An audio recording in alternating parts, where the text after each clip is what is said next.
Olá, eu sou Maximilian Steiger e a ideia aqui é a gente ter uma breve aula, um bate-papo, para desvendar juntos o que é talvez a maior transformação no sistema de impostos do Brasil em décadas. A gente vai falar da reforma tributária, claro, e do projeto de lei que está regulamentando tudo isso, o PLP 68. O objetivo? Entender o que de fato muda na prática. Olha, para a gente organizar o raciocínio, eu separei nossa conversa em 5 capítulos, digamos assim. Primeiro, a nova estrutura dos impostos. Depois, os princípios, o porquê de tudo isso. Em seguida, uma parte super interessante, como o imposto vai ser pago. A gente também vai ver os regimes especiais, as exceções à regra e, por último, o que todo mundo quer saber, né? Qual o impacto disso no nosso dia a dia? Então, vamos começar. Bom, vamos lá, nosso primeiro ponto, o coração da reforma, a grande promessa, é uma palavra: simplificação. A ideia é, finalmente, tentar dar um fim naquela complexidade toda que a gente conhece, que atrapalha demais as empresas, os consumidores, é trocar um sistema todo quebrado, todo fragmentado, por algo, espera-se, muito mais direto. E essa imagem aqui ilustra perfeitamente o que eu estou falando. É o antes e o depois. De um lado, aquela famosa sopa de letrinhas que todo mundo que lida com imposto no Brasil conhece de cor. ICMS, ISS, PIS, COFINS, IPI, uma loucura, né? Do outro lado, o futuro. IBS e CBS, só 2. A mudança é drástica. É sair de 5 grandes tributos sobre consumo para apenas 2. Ok, mas quem são esses dois? Bom, primeiro a gente tem o IBS, o Imposto sobre Bens e Serviços. Pensem nele como um imposto que vai juntar o ICMS dos estados com o ISS dos municípios. E do outro lado, a CBS, que é a Contribuição sobre Bens e Serviços, essa aí federal, da União. O ponto-chave é que juntos, o IBS e a CBS formam o que a gente chama de IVA, o Imposto sobre Valor Agregado. É um modelo dual, né? Um IVA subnacional e um federal. E esse é um modelo super moderno, que a maioria dos países desenvolvidos já usa há muito tempo.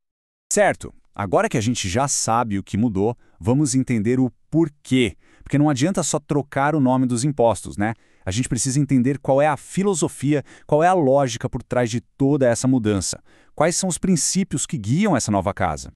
E aqui, o princípio fundamental, a grande estrela, é o da neutralidade.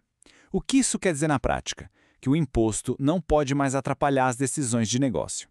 A ideia é que uma empresa não escolha ir para o estado A ou para o estado B só por causa de um benefício fiscal, ou que ela não monte sua produção de um jeito esquisito só para pagar menos imposto. O foco tem que ser naquilo que faz sentido economicamente e não ficar caçando vantagem tributária. E essa frase resume a grande virada de chave para conseguir essa neutralidade. Olha só. O imposto deixa de ser cobrado na origem, ou seja, onde a coisa é produzida, e passa a ser cobrado lá no destino, onde o consumidor final está. Pensem bem, não importa mais onde a fábrica está localizada, e sim para onde o produto foi vendido. E qual é a consequência direta e gigantesca disso? É o fim da famosa guerra fiscal. Acaba aquela disputa maluca entre os estados dando desconto de imposto para atrair empresa. Tudo bem? Vamos para o nosso terceiro capítulo. E aqui, preparem-se porque a gente vai falar de uma das coisas mais, eu diria, revolucionárias da reforma. Não é sobre o que pagar, mas sobre como pagar. É uma mudança total na mecânica de como o dinheiro do imposto chega no governo. O nome dessa inovação é Split Payment, traduzindo pagamento dividido. A lógica é a seguinte: no exato momento de uma compra eletrônica, o sistema, de forma automática, vai separar o valor do imposto, o IBS e a CBS, e já manda direto para o governo. O vendedor nem chega a pôr a mão no dinheiro do imposto. É basicamente uma arrecadação em tempo real. Para ficar bem claro, vamos ver o caminho do dinheiro. A pessoa vai lá e paga com Pix ou com cartão, certo? A instituição de pagamento, o banco, a maquininha, processa essa transação. Nesse momento, o sistema já conversa com a nota fiscal eletrônica e vê qual é o valor do imposto. E aí acontece a mágica, o pagamento é dividido. O pedaço do imposto vai direto para o governo, o resto, o valor líquido da venda, cai na conta do vendedor. Parece simples, né? Mas é uma mudança de engenharia financeira gigantesca. Claro, tem algumas regrinhas importantes aqui. Primeiro, isso vale para pagamentos eletrônicos, como cartão, Pix, etc. Se a compra for parcelada, não tem problema. O imposto vai sendo recolhido em cada parcela também, proporcionalmente. E um ponto fundamental, atenção aqui, mesmo com toda essa automação, a responsabilidade final pelo cálculo e pagamento correto do imposto continua sendo de quem vende, do contribuinte. O banco só opera a divisão, ele não é o responsável pelo tributo em si. Bom, a gente ouviu falar muito sobre a tal da alíquota única, né? A ideia é de ter uma taxa só para todo mundo. E essa é a regra geral. Mas sempre tem um mas.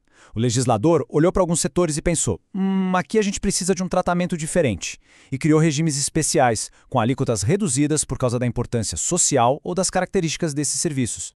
E o primeiro desses tratamentos especiais é uma redução de 30%, ou seja, quem está nesse grupo vai pagar 70% da alíquota cheia. Mas, para quem vale isso?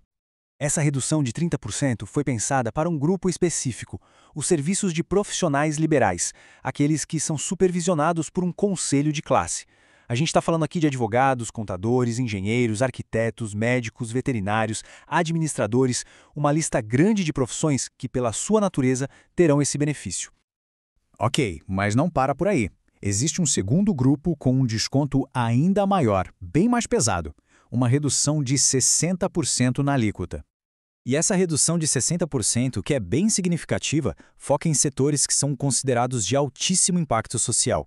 Aqui entram serviços essenciais, como educação e saúde. Entra também o transporte público coletivo de passageiros. E ainda produções artísticas, culturais e alguns tipos de alimentos. O objetivo aqui é, claro, reduzir o peso do imposto sobre coisas fundamentais para a população.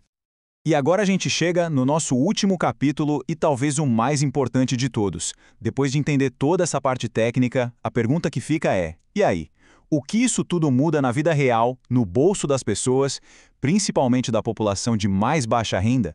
A grande aposta da reforma para trazer mais justiça social tem nome. É o cashback.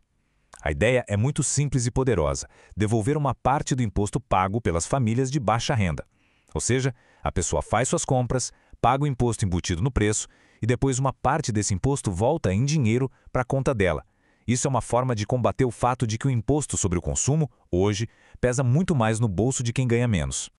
Certo? E quem é que vai ter direito a esse cashback? As regras são bem claras e precisam ser cumpridas todas juntas. A família tem que estar inscrita no CadÚnico, o Cadastro Único.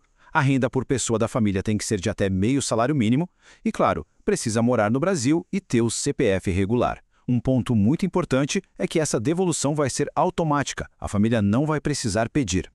Mas não é só o cashback. Tem outra medida com impacto social enorme: a criação da Cesta Básica Nacional. E para essa cesta de produtos, a regra é a mais forte possível: alíquota zero, imposto zero. Olha só essa lista. A gente está falando de produtos do dia a dia de todo brasileiro. Arroz, feijão, leite, pão, café, óleo, tudo isso vai ter alíquota zero de IBS e CBS. E tem um detalhe técnico aqui que é crucial. Ser alíquota zero não significa que a indústria que produz isso vai ser prejudicada. Pelo contrário, ela vai poder aproveitar os créditos dos impostos que pagou nos seus insumos. Isso garante que o benefício chegue de fato lá na ponta, no preço final. Então, para a gente fechar nosso raciocínio, a pergunta que fica no ar é essa: com essa arquitetura toda nova, que promete ser mais simples, mais neutra, mais eficiente na cobrança e com mecanismos de justiça social, será que o Brasil está finalmente no caminho para resolver o que a gente chama há tanto tempo de manicômio tributário? Bom, a proposta está aí. Agora é ver como será a sua implementação.